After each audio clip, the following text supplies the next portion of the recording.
जय गुरु जी संगत जी। मेरा नाम संदीप है। सत्संग और गुरु जी चैनल पे आप सभी का स्वागत है। गुरु जी महाराज को कोटि कोटि प्रणाम। आई संगत को नमस्कार। जय गुरु जी। आज जो हम सत्संग शेयर करने जाएंगे उसके आधार पर हमारे जीवन पे क्या क्या असर पड़ता है। अगर हम उस रास्ते पे चलें तो बहुत कुछ पड़ता है, और ना चले तो कुछ नहीं पड़ता है। आइए हम एक छोटा सा जो गुरु जी का मंत्र जाप करने का मेरा तरीका है उस तरीके को मैं चलता हूँ आगे। ओम नमः शिवाय, शिव जी सदा सहाय। ओम नमः शिवाय, गुरु जी सदा सहाय। ओम नमः शिवाय, शिव जी सदा सहाय। ओम नमः शिवाय, गुरु जी सदा सहाय। जय गुरु जी संगत जी। संगत जी, आप सभी ने नई हो पुरानी हो संगत, जितनी भी संगत ने गुरु जी मंदिर को देखा होगा, और जो पुराने टाइम में गणेश जी की प्रतिमा लगी हुई थी वह हटा के दूसरी प्रतिमा लग गई है। इसके बारे में बहुत कम संगत को पता होगा।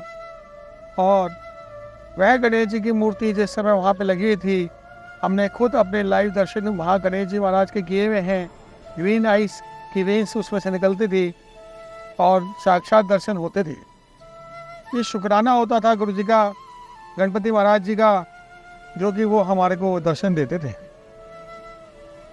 उसी समय की बात है, वहाँ पर जब शिव महाराज की मूर्ति को स्थापित करना था तो वह मूर्ति उठाई नहीं जा रही थी। क्रेन बुलाई गई, क्रेन के चैन वैन टूट गई, और उसके बाद फ़ोन किया जाता है गुरुजी महाराज को। गुरुजी महाराज कहते हैं जाइए और अब जाके क्रेन वाले को, जो कि बड़ी क्रेन वाला बुलाना है, उसको बुला के आएंगे तो मुझे फ़ोन करना, और जब मुझे बांधोगे तो मुझे बताना।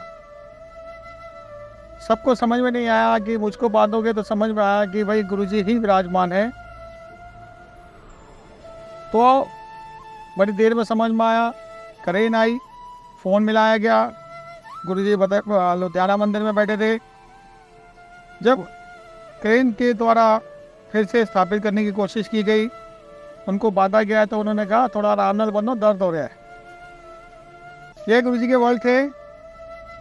गुरुजी ने बताया उनको, तो उन्होंने थोड़ा ढीला किया, और जब उठाया, जब उस जो जगह बनाई थी स्थान के लिए, उस पर गुरुजी को विराजमान किया, तो गुरुजी बोले आराम नाल, बड़ा दर्द हो रहा है, आराम नाल रखो मैनू। जब वह स्थापित हो गए, शुक्राना किया गुरुजी महाराज का। और उस समय गुरुजी ने कहा था, जब जब इस के ऊपर निगाह जाएगी संगत की, संगत को दर्शन होंगे, अलग अलग रूप में नजर आऊँगा मैं, और नाग देवता की जीभें भी चलेंगी और आंखें भी चलेंगी। वैसा ही आज की डेट में होता है। यह गुरुजी का सत्य जो चीज़ है वह मैंने आपके आगे पेश की है, और बताया है कि यह सत्संग उस समय का है। गुरुजी महाराज कैसे क्या करते थे। एक बार की बात है, एक अंकल लाइन में लगे हुए थे और बार बार सोच रहे थे कि मुझे बर्फ़ी नहीं खानी है। जब उनका नंबर आने लगा, उन्होंने कहा चलो अब तो बर्फ़ी ख़त्म हो गई है, अब तो इमरती आ गई है, इमरती ही खाऊंगा। थोड़ी देर बाद उन्होंने देखा कि मेरा नंबर आने वाला है, और वहाँ पर इमरती प्रसाद भी ख़त्म हो जाता है संगत जी। तो गुरुजी कहने, पुत्र तेरे नसीब से बर्फ़ी ही लगी है, तू बर्फ़ी ही खाएंगा। तो कहने लगा गुरुजी यहाँ तो है नहीं बर्फ़ी। गुरुजी ने ऐसे हाथ किया और उसके अंदर बर्फ़ी आ गई। वो बोलने लगा गुरुजी आपको कैसे पता कि मुझे बर्फ़ी नहीं खानी, मुझे इमरती खानी है। तो उन्होंने कहा बेटे मैं सब जानता हूँ, तू बहुत देर से सोच रहा है कि आज बड़े मंदिर से मैं इमरती खा के आऊँगा।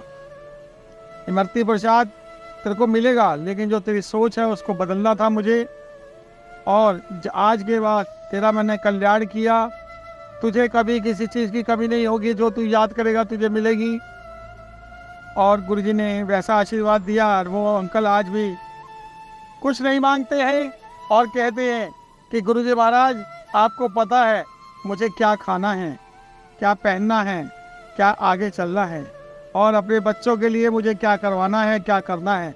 गुरुजी महाराज आपका वो दिन और आज का दिन यह प्यार बना हुआ है, इसी चीज़ का शुक्राना है गुरुजी महाराज। ऐसे ही अपना प्यार बनाए रखना गुरुजी महाराज। मैं इस चीज़ का शुक्राना कभी भी नहीं भूलता हूँ। आपने मेरी ज़िंदगी बना दी गुरुजी, मेरी कुंडली चेंज कर दी। मुझे इसी चीज़ का आपके ऊपर विश्वास से शुक्राना करना चाहता हूँ। मैंने आपके ऊपर विश्वास बना रखा। आज भी मैं आपसे अकेले में बात करता हूँ टेलीपैथी के द्वारा, और उस टेलीपैथी के द्वारा आप मुझे जवाब भी देते हैं। शुक्राना है गुरुजी, अनंतम शुक्राना है। आप जब तक मेरे साथ हैं मुझे किसी चीज़ का डर भी नहीं है, और मैं डरूँ भी किस लिए। मेरे दादा, मेरे नाना, मेरे पापा, मेरे चाचा सभी तो आप ही हैं, तो मुझे डरना किस चीज़ से है। बड़े बुजुर्गों से डरना है, वो आपने सिखाया है, वो मैं डर रहा हूँ। लेकिन डर मुझे सिर्फ आप ही का है। आपका जिस दिन सिर पे से हाथ उठ गया उस दिन मैं समझो ख़त्म हूँ। यही शुक्राना है गुरुजी महाराज। आज यह मैं आपको बोलने जा रहा हूँ गुरुजी कि प्लीज़ आपसे रिक्वेस्ट है, आप ज़िंदगी भर मेरे सिर पे हाथ रखना, और जिस दिन मुझे जाना हो तो एक दिन पहले ज़रूर बता देना। कोई मन में शंका होगी या कुछ होगा तो मैं आपको बता दूंगा। और उन्होंने इस तरीके से बोलते हुए कहा कि अंकल अब मैं इस सत्संग को यहीं पे विराम करता हूँ, क्योंकि अब गुरुजी ने बोल दिया और ज़्यादा बोलने की लोड़ नहीं है। तो गुरुजी कहते हैं कम बोला करो और कम ही खाया करो। रात के समय जो भी कम खाएगा वो सुखी रहेगा।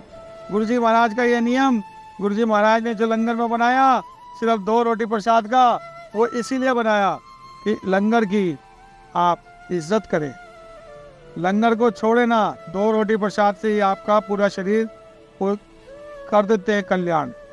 इसलिए ये पहला मंदिर ऐसा है जिस मंदिर के अंदर कोई भी सज्जन किसी भी सज्जन के साथ बैठ के लंगर कर रहा होता है और कोई दुविधा नहीं होती है। नहीं तो हर जगह जाते अरे यार ये पता ही बंदा कौन है क्या नहीं। लेकिन गुरुजी महाराज का शुक्राना है, उन्होंने ऐसा नियम बनाया, ये अनंतम शुक्राना है। अच्छा गुरुजी प्रणाम, कोटि कोटि प्रणाम गुरुजी, जो सत्संग करवा रहे हैं और जो कर रहे हैं और जिन्होंने सत्संग शेयर किया है सभी का शुक्राना है। अनंतम शुक्राना गुरुजी महाराज आपका। I love you Guruji, I love you Guruji.